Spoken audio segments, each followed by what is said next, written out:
오늘 우리는 마태복음 6장 9절부터 15절 말씀을 통해서 돌봄 공동체라는 제목으로 함께 말씀 듣도록 하겠습니다. 주기도문 말씀이 이어지고 있습니다. 우리 한 두 달 정도 산상수 말씀을 듣고 이제 주기도문 말씀으로 함께 한 절 한 절 알아가는 시간을 갖고 있습니다. 예수님께서는 기도에 대한, 그러니까 유대인들의 기도에 대한 잘못됨을 밝히시고 그 중에 주기도문을 말씀하시는 구절이 오늘 구절입니다. 유대인들의 기도의 잘못은 사실 중언부언에 있었다라고 말씀을 하시죠. 그리고 나서 예수님께서는 너희들은 이렇게 기도하라라고 말씀하시면서 예수님이 그들에게 가르쳐 주신 기도가 바로 주 기도문입니다.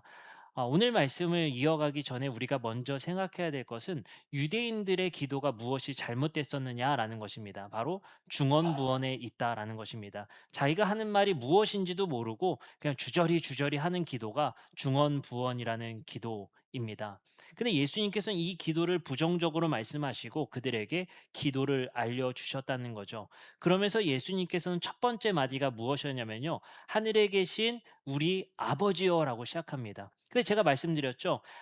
마태복음 6장은 일관되게 5장과 6장은 일관되게 하나님이라는 표현보다 무엇을 선호한다고요?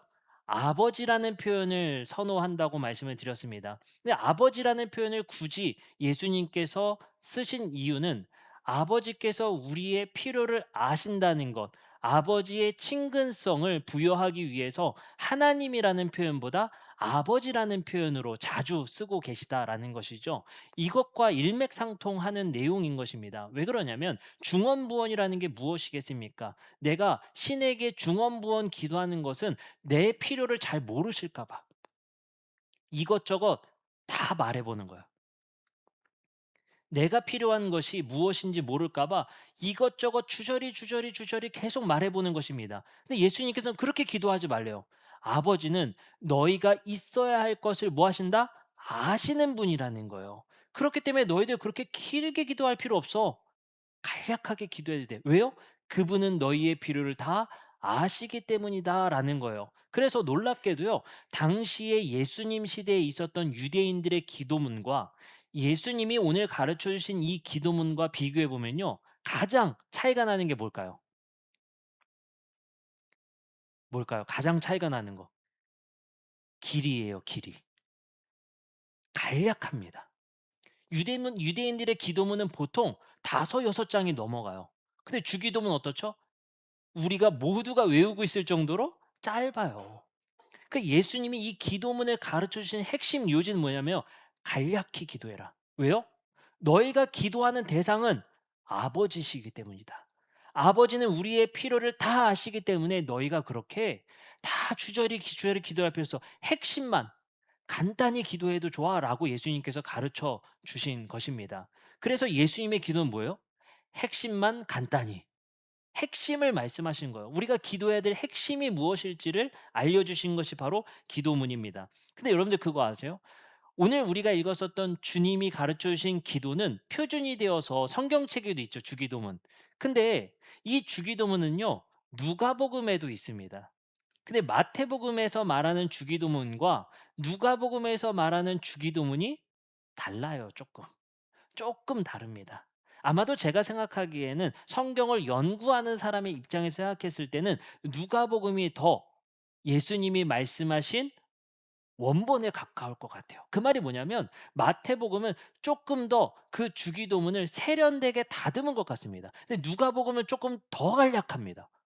누가복음의 말씀 한번 읽어볼까요? 누가복음 11장 1절에서 2절의 말씀에 누가복음 버전의 주기도문이 등장합니다. 이렇게 가르쳐 주십니다.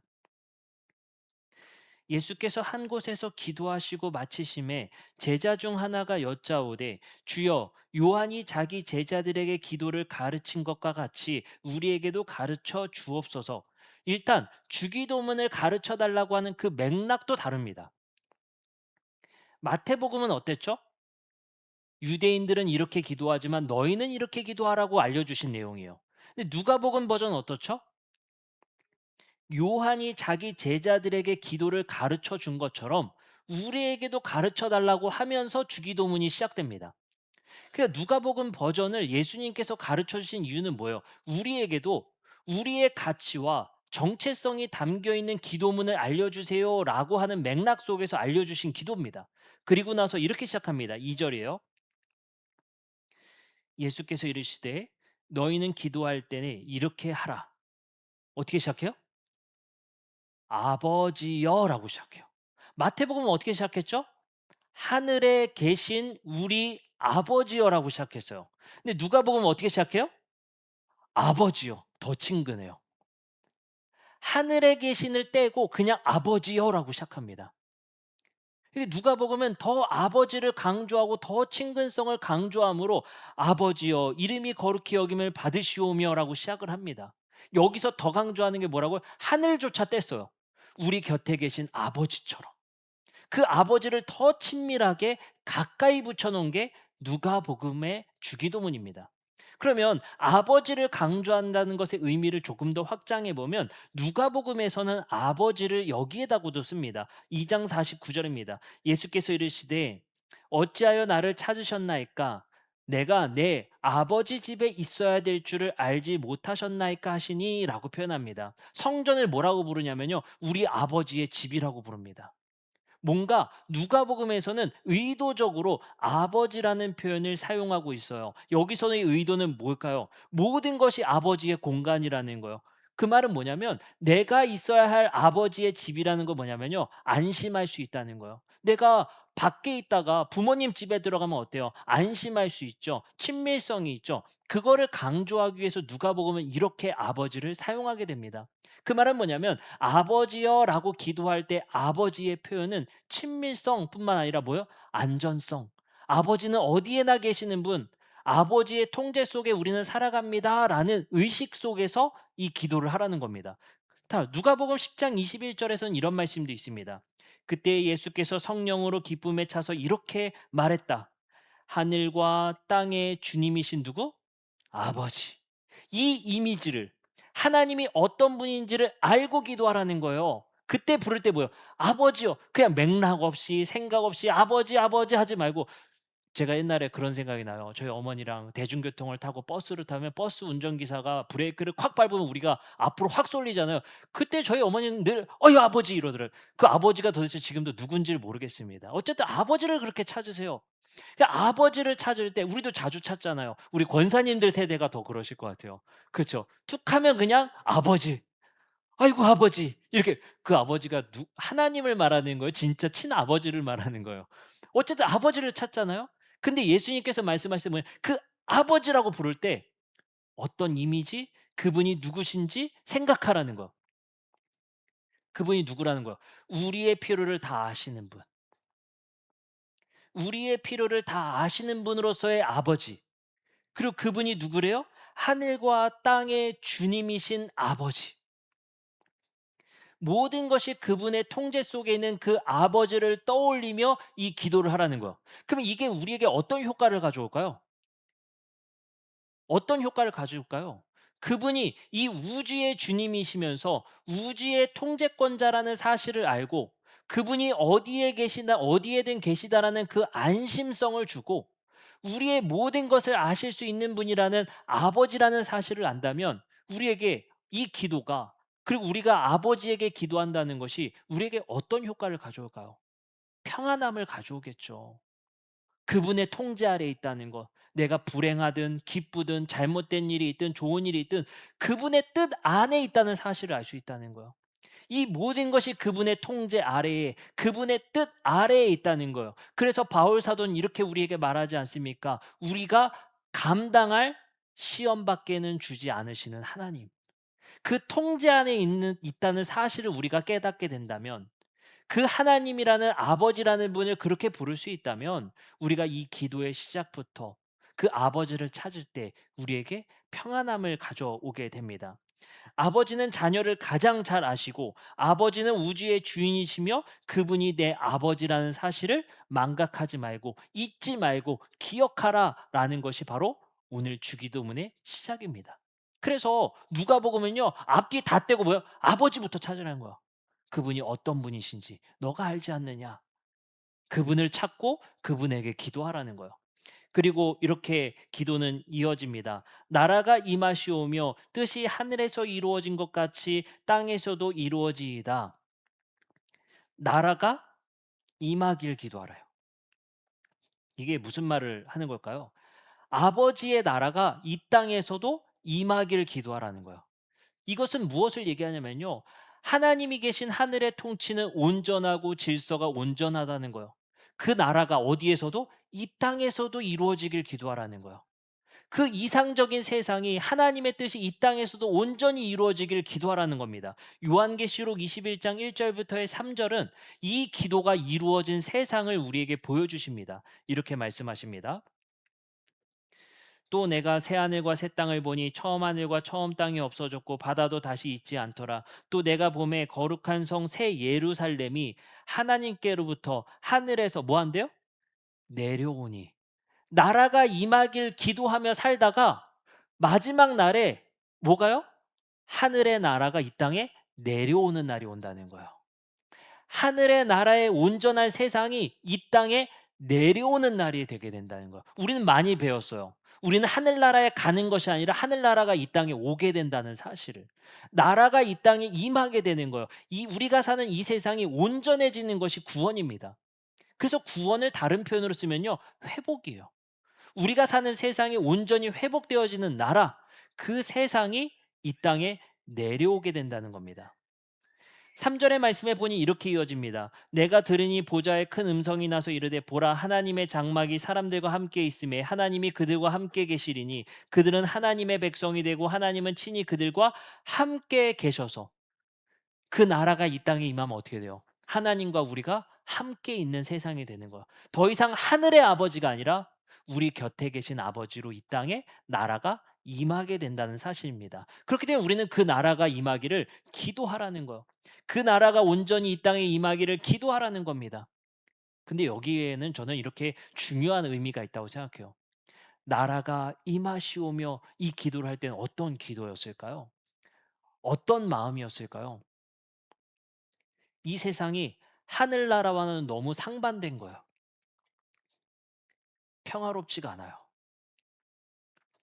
우리의 삶에 평화가 없어요. 유대인들의 삶에 평화는커녕 전쟁만 있어요. 모두가 배불리 먹는 삶이 아니에요. 그런 세상 속에서 나라가 임하게 해달라는 이 기도가 어떨까요? 어떤 마음으로 이 기도를 했을까요? 하나님, 하나님이 온전히 지으셨던 이 세상, 보시기에 좋았더라의 세상이 이 땅에도 임했으면 좋겠습니다. 이 땅에서도 굶는 사람이 없었으면 좋겠습니다. 하나님, 이 땅에서도 누구나 기쁨만 있는 세상이 되었으면 좋겠습니다. 돈 많은 사람만 기쁜 것이 아니라 돈 없는 사람도 기쁨이 있는 세상이었으면 좋겠습니다. 그것이 하나님이 계신 하늘나라였지 않겠습니까? 그러면서 요한계시록 21장에 이렇게 말합니다. 모든 눈물을 그 눈에서 닦아주시니 다시는 사망이 없고 애통하는 것이나 곡하는 것이나 아픈 것이나 다시 있지 아니하리니 처음 것들이 다 지나갔음이라. 보좌에 앉으시니가 이르시되 보라 내가 만물을 새롭게 하노라 하시고 또 이르시되 이 말은 진실하시고 참되시니 기록하라 하시고 거기에는 애통하는 것이나 곡하는 것이나 아픈 것이 없는 세상이라는 거예요. 그 온전한 세상이 이 땅에 임하기를 기도하라는 거예요. 어쩌면 저는 이 나라가 임하시오며라는 기도를 예수님이 가르쳐 줬을 때 많은 초대교회 사람들이 힘들 때, 아플 때, 어려울 때 이 기도를 꺼냈을 것 같아요. 하늘나라가 이 땅에도 좀 있었으면 좋겠습니다. 하나님, 우리 가정에 이런 나라가 임하는 평화가 있었으면 좋겠습니다. 나의 삶에 평화가 좀 있었으면 좋겠습니다. 하늘나라, 그 나라가 내 마음 안에, 하늘나라가 내 가정 안에, 하늘나라가 내 삶 영역 안에 있었으면 좋겠습니다. 그 나라가 임하길 기도하라는 겁니다. 그리고 이렇게 기도하라 말씀하십니다. 하늘에서 이루어진 것 같이 이 땅에서도 이루어져라. 이 땅에서도 이루어졌으면 좋겠습니다. 기도하라는 거요. 그리고 예수님께서 우리에게 오늘 우리에게 일용할 양식을 구하라 기도하십니다.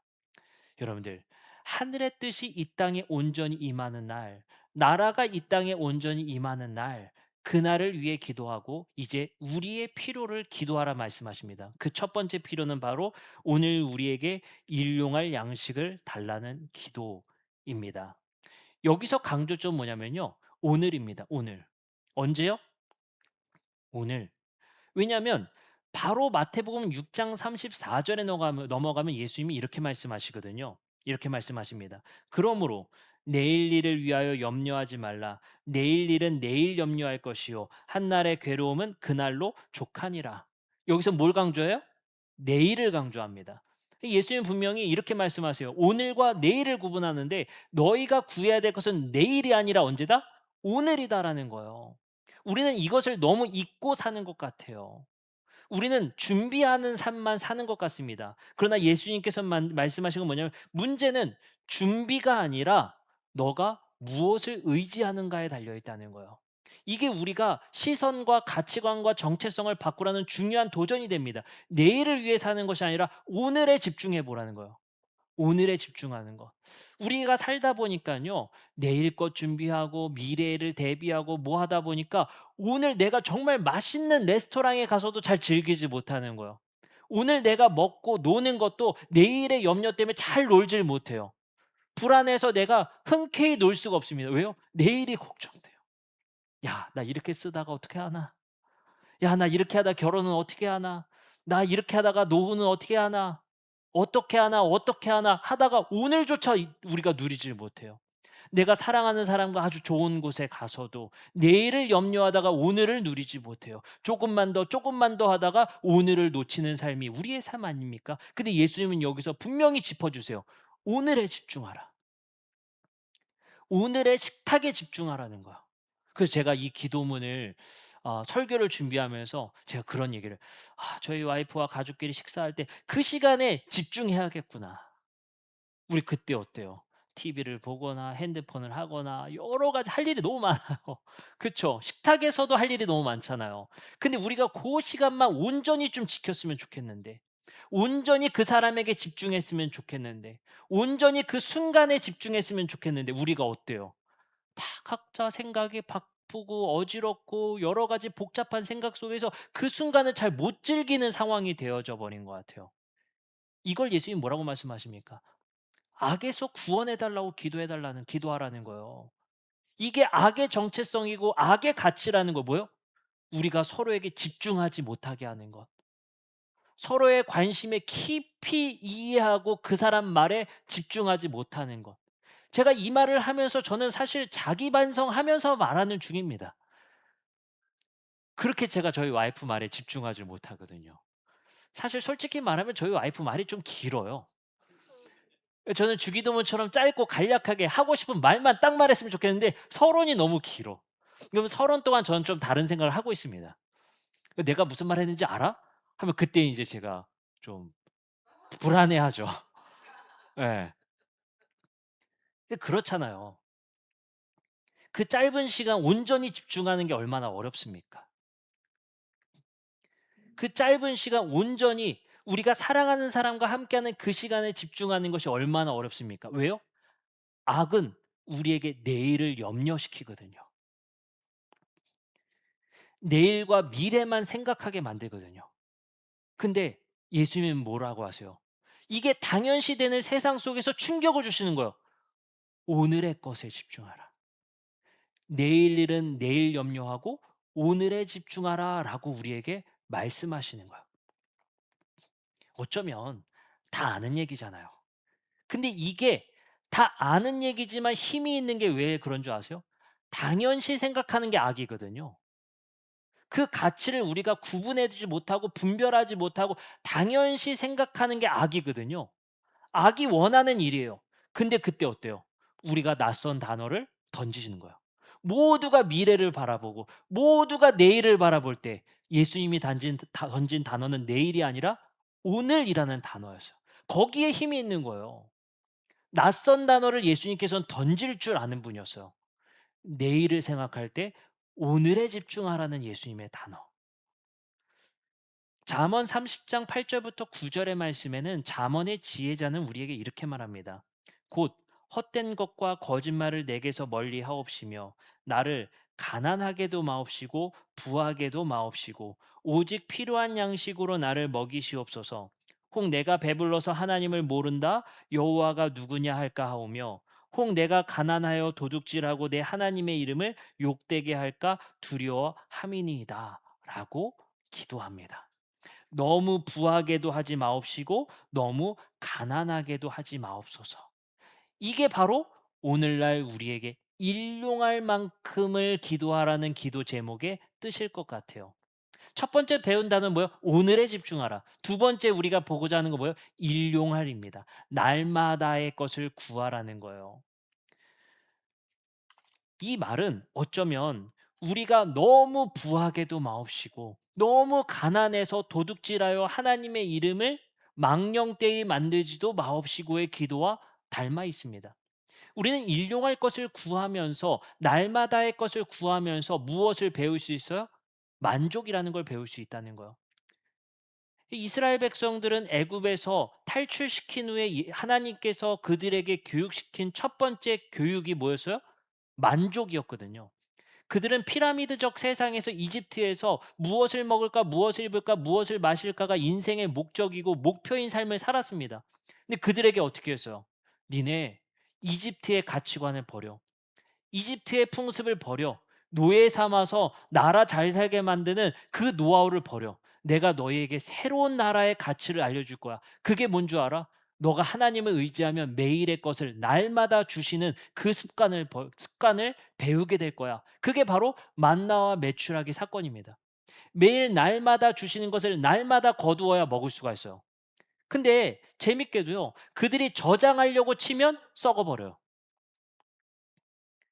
저장하는 즉시 다음날 보면 썩어버려요. 저장이 안 돼요. 그럼 여기서 우리에게 주신 하나님의 교훈, 적금 들지 말라? 아니죠. 미래 대비 노후 준비하지 말라? 아니죠. 하나님이 그들에게 교육시키고 싶은 건 뭐예요? 늘 날마다 구하는 것에 오늘 만족할 줄 아는 법, 오늘 풍족할 줄 아는 법, 그것을 날마다 하나님께서 그들에게 가르쳐 주셨다는 거예요. 그러니 그들이 어때요? 아, 오늘 아버지께서 오늘 나를 굶기시진 않겠구나라고 기다릴 줄 아는 거야. 하나님이 주시는 양식을 기다리는 법을 배웠어요. 어쩌면 우리에게 결핍이 우리의 삶을 충동시키는 건 뭐예요? 급한 마음인 것 같아요. 땡기자. 뭘 땡겨요? 레버리지를 땡기자가 요즘에 유행이래요. 한 번에 벌자. 야, 내가 1,000만 원 투자해서 뭐 하냐? 1,000만 원 내가 담보 잡아서 1억 땡겨서 한 번에 그러면 10%면 얼마야? 1,000만 원 벌 수 있다. 마음을 급하게 만드는 거예요. 초조하게 만드는 거예요. 그렇지 않으면 못 따라간다는 마음의 불안감을 자극하는 거예요. 근데 예수님은 정반대의 말씀을 하십니다. 너희들 그렇게 하지 마. 너희들 오늘 너희에게 만족하고 풍요로울 줄 아는 법을 너희가 배워야 돼. 그게 뭡니까? 악의 세상에서 가르쳐 주려는 그 욕심과 급한 마음이 아니라 절제를 배우게 하는 거야. 오늘 것만 거둬라. 오늘 것만 거뒀는데 우연히 남아요. 하나님이 은혜를 주셔서 조금 남아요. 어떻게 하라는 거예요? 그건 잉여 자원이니까 너희가 11조를 드리라는 거야. 이것을 하나님께서는 철저하게 배분을 시킵니다. 이 말을 우리가 생각해 보면 뭐냐면요. 우리가 재정을 대하는 자세를 조금 바꾸라는 거거든요. 그러니까 이집트의 가치는 어때요? 사실 당시의 레버리지는 뭔지 아세요? 이웃과 전쟁에서 노예 데려오는 거야. 그럼 나라가 빨리 발전하거든요. 아프리카 노예들을 왜 잡아왔습니까? 빨리 발전하거든요. 노동 인력이 뭐요? 그 나라의 발전과 직결되는 거예요. 그게 레버리지거든요. 근데 하나님께서 뭐라고 하세요? 노예 삼지 말라는 거예요. 내가 너희에게 이른 비와 늦은 비를 줄 테니 그것으로 만족할 줄 아라는 거예요. 그러니까 이 훈련을 받으니까 뭐가 돼요? 순리와 기다릴 줄을 배우는 거예요. 하나님이 주신 순리를 받아들이게 되는 거예요. 내가 급해서 내 힘으로 땡기려는 것이 아니라 순리를 기다리고 이른 비와 늦은 비를 기다리는 시간에 안정되게 기다리는 마음을 주시는 거예요. 이걸요.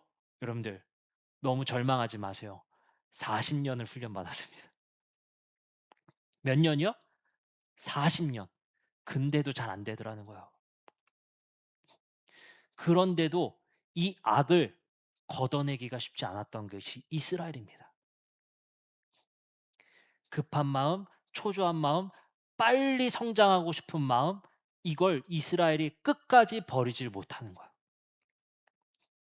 근데 하나님은 이스라엘 백성들에게 40 년을 훈련시키면서 그들에게 오늘의 것에 만족하며 이른 비와 늦은 비를 기다릴 줄 아는 법을, 그리고 기다림 속에서 일어나는 하나님의 순리를 이해하고 인정하는 법을 배우게 시킨 겁니다.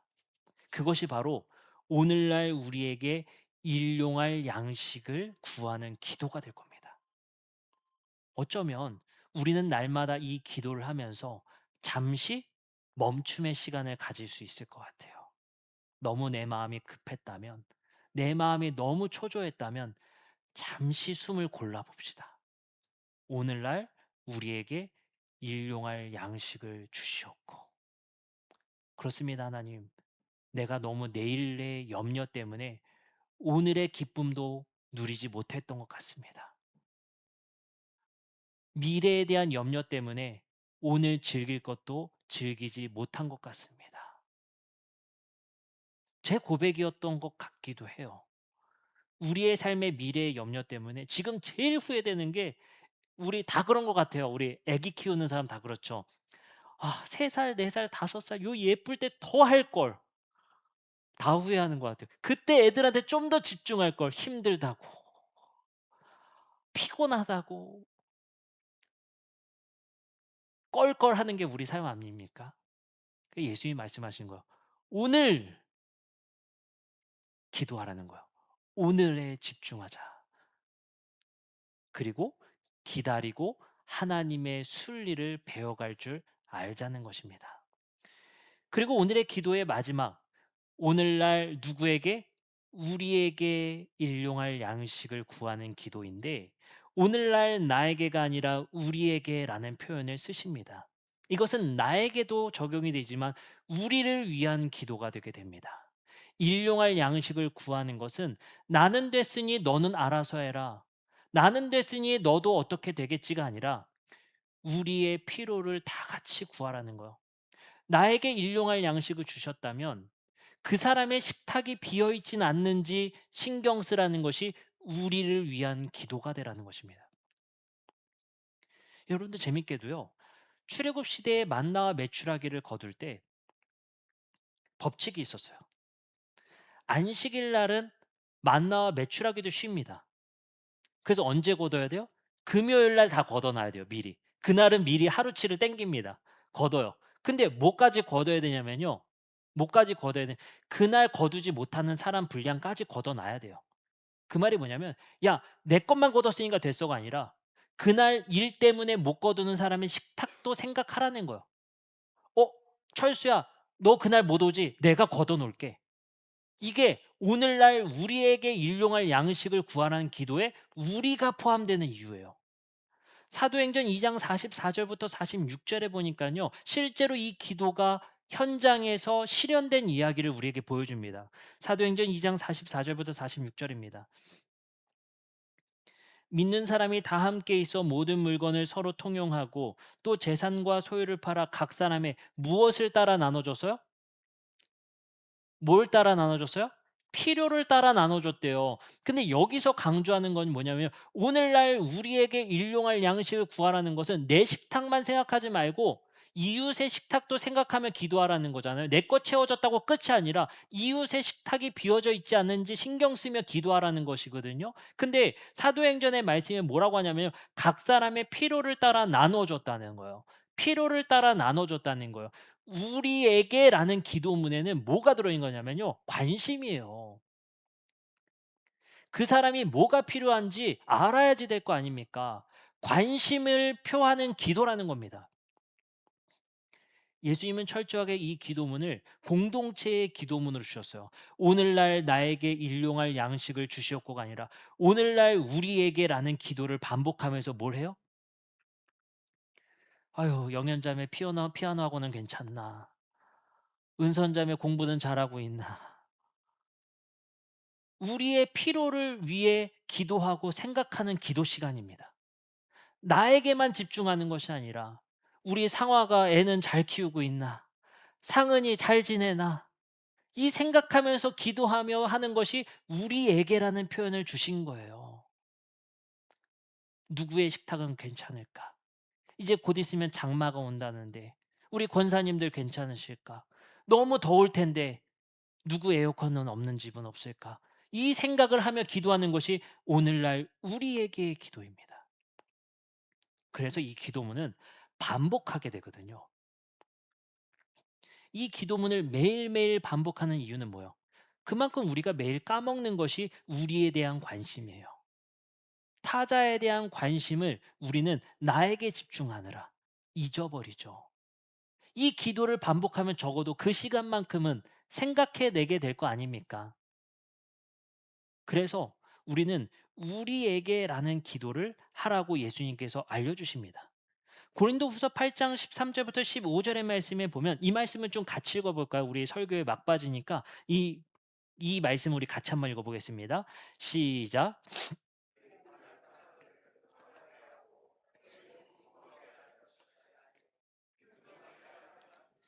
"이제 너희의 넉넉한 것으로 그들의 부족한 것을 보충함은 후에 그들의 넉넉한 것으로 너희의 부족한 것을 보충하여 균등하게 하려 함이라. 기록된 것 같이 많이 거둔 자도 남지 아니하였고 적게 거둔 자도 모자라지 아니하였느니라." 여기서 반복되는 단어가 있었죠. 균등하게 하려 하는 것이다. 균등하게 하라는 것이다. 그러니까 이웃의 필요를 따라 너 거 뺏어서 너 가난하게 하려는 것이 아니라 너희들 서로 평등하게 하려고 해. 왜 그런 줄 알아? 하늘나라가 그런 세상이기 때문이야. 그걸 너희는 이 교회에서 때로는 프로그램으로, 때로는 예배로, 때로는 우리의 일상의 체험으로 뭘 하라는 거요? 하늘나라를 여기서 체험하라는 거예요. 타자의 필요에 관심을 갖고 균등을 위해 힘쓰고 애쓰는 삶, 평등을 지향하는 삶, 이것이 나라가 임하기를 기도하는 사람들의 자세일 겁니다. 근데 이 말씀의 마지막에 뭐라고 말씀하시냐면요. 15절 말씀만 다시 한번 띄워 주시겠어요? 기록된 것 같이 많이 거둔 자도 남지 아니하였고 적게 거둔 자도 모자라지 아니하였느니라. 이 말씀인데 어디서 보셨던 말씀 같아요? 어디서 보신 말씀 같아요? 출애굽기. 출애굽기 16장 18절에 만나와 메추라기를 거둘 때 있었던 말씀을 바울이 인용한 겁니다. 16장 18절에 이렇게 말해요. 오멜로 되어 본즉 많이 거둔 자도 남음이 없고 적게 거둔 자도 부족함이 없이 각 사람은 먹을 만큼만 거두었더라. 여기서 뭐래요? 부족함이 없이. 바울은 뭐래요? 모자라지 아니하였다. 여기서 뭐요? 모자라지 아니하였고 부족함이 없었다. 나라가 임한 세상, 하늘나라가 이 땅에 임해서 하늘나라를 이 땅에서 체험하고 누리는 사람들에게 뭐요? 만족함이 있었다는 거예요. 부족함을 느끼지 못했다는 거예요. 결핍을 느끼지 못했다는 겁니다. 무슨 훈련을 통해요? 오늘에 집중하는 훈련을 통해서. 내 이웃의 식탁의 자리를 집중하는 훈련을 통해서 우리의 결핍에서 벗어날 수 있다는 거예요. 애굽의 가치에서 벗어날 수 있었다는 것입니다. 그러면 오늘 우리가 강조하는 것은 무엇입니까? 오늘에 집중하라. 일용할 것에 집중하자. 우리라는 것에 집중하자. 이 세 가지가 핵심이 될 것 같아요. 왜요? 하나님을 아버지로 부르는 사람들의 정체성이기 때문입니다. 오늘 날마다의 것에 그리고 우리에게 주시는 것에 이 세 가지에 집중했으면 좋겠어요. 날마다의 것에 집중하는 것, 미래의 것에 염려하지 말고 오늘의 행복에 집중해 보는 것. 그리고 날마다의 것에 집중함을 통해서 오늘 우리에게 주시는 것의 풍요로움과 기다림과 순리를 우리가 배워보는 것. 이것에 오늘 말씀에 집중이 있었으면 좋겠습니다. 이사야서 58장 6 절에서 8 절의 말씀에 보면 우리 성경에서도 많이 나오는 권면이 뭐였냐면요. 금식하라는 거거든요. 금식을 왜 하는지 아세요? 금식?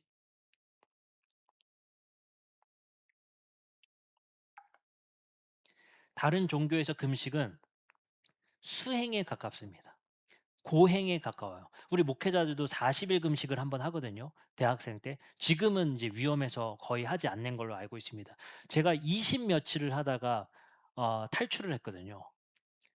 이게 사람이 할 수가 없어요. 40 일은 거의 뭐 대단하신 분들이 40 일을 거의 하시는데 이게 완전 금식이 있고 또 물만 마시는 금식이 있습니다. 완전 금식은 이제 거의 못 하게 하고요. 기도원에서도 이제 물 마시고 뭐 아침은 미음 정도 먹는 걸로 유지를 하는데 이 금식을 하잖아요. 근데 저희 때는 이게 거의 고행과 수행에 가까웠습니다. 왜냐하면 20 일이 넘어가잖아요. 그때부터는 허기짐보다 이게 환각이 보입니다. 이거 엄청 위험해지는 상태가 있거든요. 이거 고행과 수행에 가까운 얘기인데 사실 금식의 필요와 금식의 이유를요. 이사야서 말씀에서는 사실 고행과 수행의 목적으로 주지 않으세요. 왜 우리에게 금식을 하라고 하는 줄 아세요? 이렇게 말씀하십니다. 이사야서 58장 6 절에서 8 절의 말씀이에요. 내가 기뻐하는 금식은 흉악의 결박을 풀어주며 멍에의 줄을 끌어주며 압제당하는 자를 자유하게 하며 모든 멍에를 꺾는 것이 아니하겠느냐. 또 줄인 자에게 내 양식을 나누어 주며 유리하는 빈민의 집에 들이며 헐벗은 자를 보면 입히며 또 내 고륙을 피하여 스스로 숨지 아니하는 것이 아니하겠느냐. 여기서 뭐라고 말씀하시냐면요. 금식은 뭐냐면요. 줄인 자에게 양식을 나누어 주며 유리하는 빈민의 집에 들이는 헐벗은 자를 보며 입히며라고 표현해요. 내가 기뻐하는 금식이 그런 거예요. 이게 도대체 무슨 말이에요? 금식은요. 너도 굶는 사람의 마음을 알라는 거예요. 금식의 시간에 고통받는 이의 마음을 너도 알라는 거거든요. 하루 한 끼 금식하면서 배고픈 사람을 기억해 보라는 거예요. 하루 한 끼를 금식하면서요. 그 식탁에 비워진 사람을 기억해 보라는 거예요. 그 철저하게 예수님이 가르쳐 주신 기도와 금식과 우리에게 말씀하신 경건의 훈련들은 나에게만 있는 것이 아니라 우리를 위한 일들입니다. 우리가 하늘나라의 삶을 이 땅에서 풍요롭게 살기 위함이라는 사실을 깨달아지게 만든다는 거예요. 오늘 우리가 실천해 봤으면 좋겠어요. 오늘 우리의 주변에 비어진 식탁이 있진 않는지, 내가 너무 마음이 급한 마음으로 지금 경제 활동을 하고 있진 않는지, 오늘에 집중하지 못하고 내일의 염려 때문에 오늘을 누리고 있지 못하는지, 이것을 오늘 우리의 삶에 돌아봤으면 좋겠습니다. 제가 지난 주일에 제가 문득 생각난 게 있었어요. 뭐냐면 우리 교회에 우리 박명희 권사님이랑 같이 오시는 우리 이명순 권사님 이렇게 교회에 나오고 계신데 딸이 제 제자예요. 고등학생 제자였단 말이에요. 그래서 제가 이제 연락을 해 보게 됐어요. 저에 대해서 굉장히 좋은 이미지를 가지고 있더라고요. 그래서 제가 연락을 해 봤습니다. 이제 소희거든요. 딸에게 연락을 했어요. 이런저런 연락하면서 제가 어 저기 안양에서 우리 엔터식스 그 안양점에서 그 구슬 아이스크림을 해요. 구슬 아이스크림을. 제가 그래서 지난주에 그거 사 먹었습니다. 다행히 배달의 민족이 되더라고요. 그래서 사 먹었어요. 그래서 제가 얘기를 했습니다. "아 손님 올 땐 이제 무조건 구슬 아이스크림이다." 그 매장명을 알아봤더니 물어봤더니 얻어아사래요, 얻어아사. 얻어아사가 여러분들 뭔지 아세요? 제가 연구를 했습니다. 얻어아사가 무슨 뜻일까? 예? 얻어아사가 뭐게요? 어떻게 더위까지 사랑할 수 있을까? 아이스크림을 사랑하는 거지. 너무 어렵더라고요. 얻어아사 아이스크림, 구슬 아이스크림점이요. 그래서 제가 거기에 쪽지를 남겼거든요. 가게 요청 사항에. "소희야 수고한다. 일요일까지 일하느라." 해서 제가 아이스크림 시켜 먹었단 말이에요. 먹으면서 위에서 기도를 해 줬습니다. 여러분들 우리가 누리고 우리가 사는 그 시간에 누군가는 일하고 누군가는 그곳에서 열심히 사는 사람들도 있겠죠. 누군가는 휴일이 다를 수도 있습니다. 누군가는 일하는 사람도 있을 수 있어요. 그리고 우리의 주변에 '아 누군가 거를 같이 먹으면 좋지 않을까?' 그 사람이 생각나고 그 사람의 것을 같이 팔아 주고 먹어 주고 하는 게 우리 공동체 의식 아닐까요? 내가 무언것이 생긴다면 누군가가 생각나는 것. 내가 무언가를 해야 될 때 누군가의 것을 생각한다는 것. 이것이 엄청나게 중요합니다. 하여튼 안양 사시는 분의 디저트는 무조건 여기서 시키시기 바랍니다. 예 이경재 집사님. 예. 오늘 저녁 디저트는 어더아사로. 예. 어제도 시켜 먹었거든요. 하여튼 여러분들 우리 집에 손님 오면 어더아사인 줄 아세요. 안양점. 아시겠죠? 이게 우리의 마음을 일용할 양식을 나누는 겁니다. 우리의 마음을 나누고. 야고보서 2장 15 절부터 17 절의 말씀으로 오늘 말씀을 마치려고 합니다. 만일 형제나 자매가 헐벗고 일용할 양식이 없는데 너희 중에 누구든지 그에게 이르되 평안히 가라 덥게 하라 배부르게 하라 하며 그 몸에 쓸 것을 주지 아니하면 무슨 유익이 있으리요. 이와 같이 행함이 없는 믿음은 그 자체가 죽은 것이라. 여러분들 우리 신앙인의 모습인 것 같아요. 기도해 드릴게요 에서 끝나는 것. 기도할게요 에서 끝나는 것. 여러분들 우리가 할 수 있는 것에 나아가기까지 갔으면 좋겠습니다. 우리 이웃의 식탁을 위해. 오늘 말씀을 정리해 보겠습니다. 오늘에 집중하자. 내일의 염려가 아니라 오늘의 가족의 오늘의 사랑하는 것에 오늘 함께 식탁의 자리에 집중하자.